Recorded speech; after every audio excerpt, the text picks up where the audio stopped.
And our next guest, would you please welcome Simona De Silvestro to the afternoon studio. Come on out, Simona. Welcome, welcome. Thanks for joining us. Pull up a chair. Wow.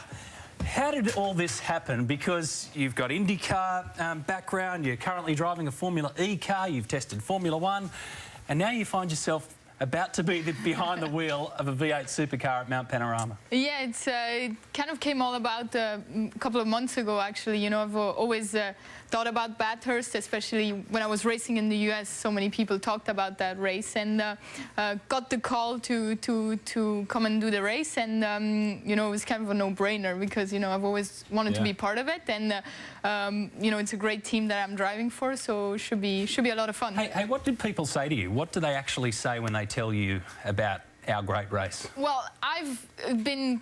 In Europe, we don't hear that much about it, but when I started being in the US, like, everybody watched the race, and especially like V8 Supercars, there's way more talk about it. And I was always kind of intrigued. You know, I've no experience in closed cars, and Mount Panorama, the track looks just amazing. And you know, as a driver, it's a track you want to tackle, and I'm really happy to be able to do that. It's great news because there's a great sense of legitimacy about you as a race driver.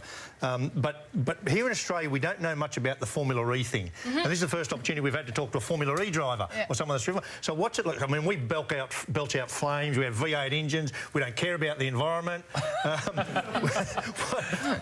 Tell me about driving a car that you can't hear, that doesn't have a lot of power. It must be a really quirky sensation, yeah? Yeah, it's really strange because, like you say, it doesn't have any sound, like it doesn't have an engine sound, but actually the car is pretty quick. It goes like 220 kilometers an hour.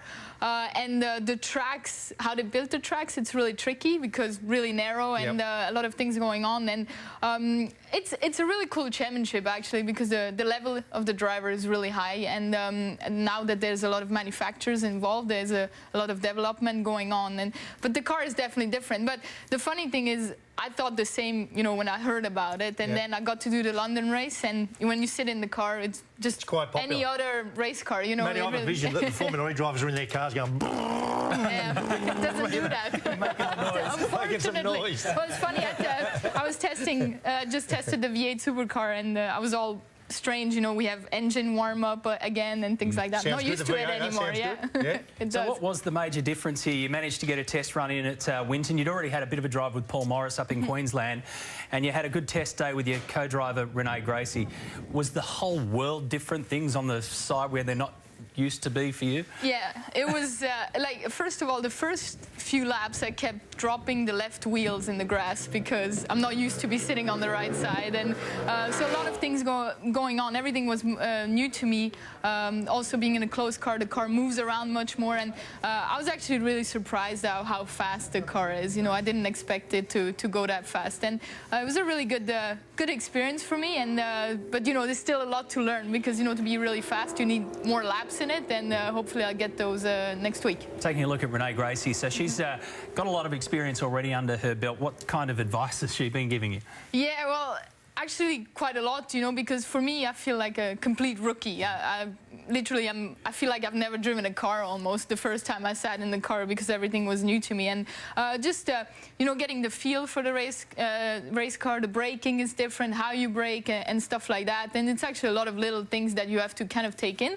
But as an experience, it's fun because, you know, in an open wheel, I kind of know what to do to be fast because that's how I grew up with and have a lot of experience. But in this car, I have no clue how to be fast, so I'm asking a lot of people. They're very technique specific, and I want to give you some really bad news. I mean, the IndyCar or Formula One cars that you've driven, you're going to go to Bathurst, and when you're going across the top of the mountain there, the average speed that you do across there, excuse me, you'll be making about half the amount of downforces to what you've been used to in probably half the width of tyre.